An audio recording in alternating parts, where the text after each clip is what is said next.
The Tesla SpaceX merger must happen, but not at these levels of SpaceX. The reason we're concerned about that is not because we want to get a bigger slice of SpaceX as Tesla shareholders. That's not necessarily the problem. The problem we have is simply with SpaceX. So we don't want SpaceX and Tesla to merge right now because the valuation of SpaceX is very high. Now, the potential for SpaceX is also very high. So it's understandable that the market is willing to pay a lot for the company. The problem with SpaceX is that there's a lot of technology risk, namely Starship. Uh, I would say 90% of the enterprise value of SpaceX hinges on Starship.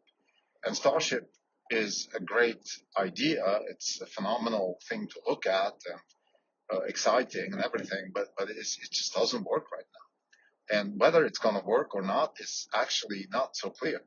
You know, Tesla and Musk and SpaceX have a track record of delivering against the impossible. So we certainly don't count it out, or we're not skeptics at all. I mean, we were just in Brownsville over New Year's and Christmas, and we celebrated that place, and everything is amazing there. But the problem is just simply that you're paying $2 trillion for a company whose enterprise value depends on a technology that is just very difficult to execute. So that's fundamentally why we think right now Tesla shouldn't be merging with SpaceX, at least not at these levels, because if we merge now, we would get 1/3 of the company. And for example, as Tesla shareholders, let's say we merge now at the current valuations, which are roughly, I don't know, 35% Tesla and 65% SpaceX. And then SpaceX, ends up not delivering for the next 6 years or so. You will end up in the same situation like we were with Tesla the last 5 years. Basically, we won't be able to accumulate any value. If you look at it the other way around, like for us Tesla shareholders who were early in the stock, we did 20x our money, and that's amazing. But if we had bought the stock 5 years ago, we wouldn't have made that much money. And the same could happen with SpaceX. That's why I think we wanna stay away. And also, as Tesla shareholders, we actually have some really good milestones to deliver against. We have Cybercab, we have Semi, we have the energy business, we have the solar business, we have Optimus. All of these vectors are in place. They can actually deliver. Some of them hinge also on Starship, like the solar business, which in our opinion will only pick up really at scale if we go to orbital AI. But there's also the point for a data center. SpaceX actually is, in our opinion, going to morph into a data center business. So they're going to compete with like Nebius and Cursor and these types of companies. And the reason they're going to do that is not necessarily because they want to also get a slice of that market. It's just simply because it's complementary to almost every business that SpaceX and Tesla combined are in, starting with energy and then solar and battery, solar battery for energy, and then the chip business and of course the applications with real world AI.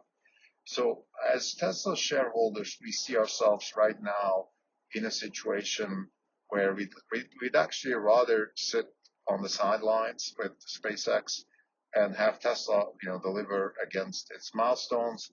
And once the stock is maybe 600-700, and then, let's say we have delays, which we'll definitely get in Starship, and SpaceX goes, to maybe $1 trillion, $2 trillion, $3 trillion, then we have a reasonable 50-50 relationship, Tesla versus SpaceX, and then we can. So this is just, again, big picture. I agree with almost everybody on the question whether they should merge. I think yes, and the question of when, I think it's better not to merge right now because the risk of SpaceX hinges on Starship, which is not proven. So there's a lot of hype in the stock for our opinion. In our opinion, not the right reasons. The hype is also driven by the other AI companies like OpenAI and Anthropic and etc., which also are sitting on huge amounts of hype. Whether it's justified or not, we'll see. But I just think as Tesla shareholders, we have a line of sight right now, which is it's better for us to stay on the sidelines and have SpaceX sort of grow into its valuation.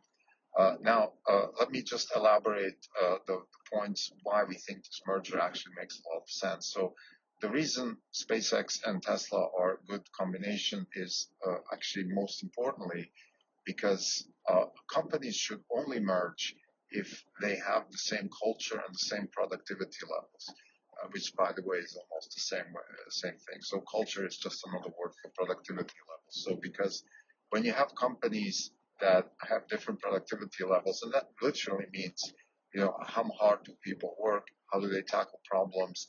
How open are they for iteration? Like things like that.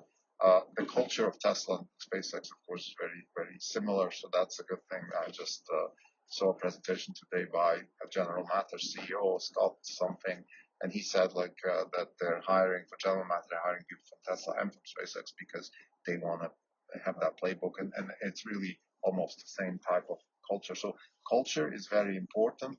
Now, the complementarity of the business comes from the fact that you have a fully integrated company. What Musk is trying to build is, an ecosystem, almost like a mini China, if you will, like a fully integrated nationwide or GDP-wide ecosystem that delivers energy and compute to the world in terms of digital and real form. So that translates into things like transport on demand, work on demand, and things like writing poems on demand, with Grok, or organizing workflows, running agentic workflows across the real economy and the digital economy.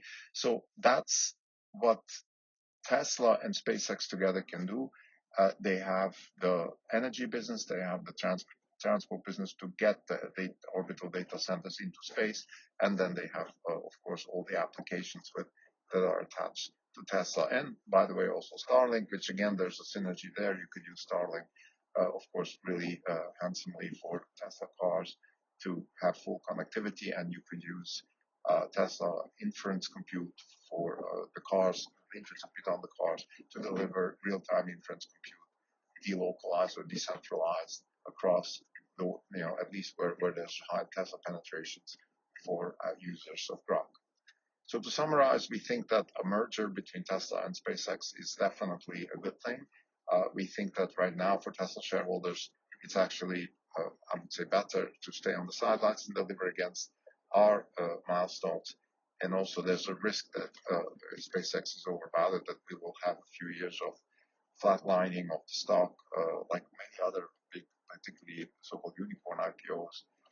They've done nothing. I mean, Airbnb and Coinbase, and Uber, and actually Uber's done okay, but lots of like DoorDash, Lyft, Twitter. I mean, there's a lot of these 2010, 2000, mid 2000 teens type unicorns that did nothing when they IPO'd.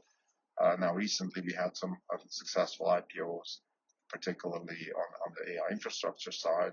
But other than that, again, there's just a risk that we could end up as shareholders of SpaceX Tesla sitting again on a few years of sidelining, unless we get a larger piece of SpaceX delivered to Tesla shareholders, and that can happen if we now deliver against our milestones in the Tesla business, drive up the Tesla stock, and get the valuations more in line.